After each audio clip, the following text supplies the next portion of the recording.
ಹರಿಯಾಣದಲ್ಲಿ ಬ್ರೆಜಿಲ್ ಮಹಿಳೆ 22 ಬಾರಿ ಮತದಾನ, ಒಟ್ಟು 25 ಲಕ್ಷ ಮತಗಳ್ಳತನ ಕೇಸ್, ಸಾಕ್ಷ್ಯ ಸಮೇತ ರಾಹುಲ್ ಗಾಂಧಿ ಆರೋಪ.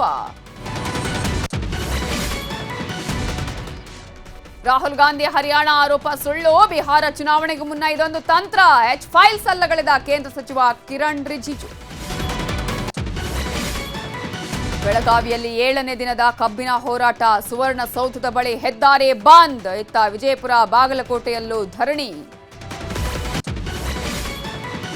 ಬೆಳಗ್ಗೆ ಕೂಲಿ ನಾಲಿ ಮಾಡ್ತಿದ್ದ, ರಾತ್ರಿ ಬಟ್ಟೆ ಕದಿತಿದ್ದ, ಮಧ್ಯರಾತ್ರಿ ಹುಡುಗಿರ ಹಾಸ್ಟೆಲ್ಗೆ ನುಗ್ಗಿದ್ದ ಪೋಲಿ ಅರೆಸ್ಟ್, ಸಿಸಿಟಿವಿ ಆಧರಿಸಿ ಚಿಕ್ಕಬಳ್ಳಾಪುರ ಪೊಲೀಸರ ಕಾರ್ಯಾಚರಣೆ. ಇಂದಿನಿಂದ ನಂದಿನಿ ತುಪ್ಪದ ಬೆಲೆ ಗಗನಕ್ಕೆ, ಬೆಲೆ ಏರಿಕೆಯನ್ನ ಸಮರ್ಥಿಸಿಕೊಂಡ ಕೆಎಂಎಫ್ ಎಂಡಿ, ರಾಜ್ಯದಲ್ಲೇ ಕಡಿಮೆ ಅಂದ್ರು ಬಮೂಲ್ ಅಧ್ಯಕ್ಷ ಡಿಕೆ ಸುರೇಶ್.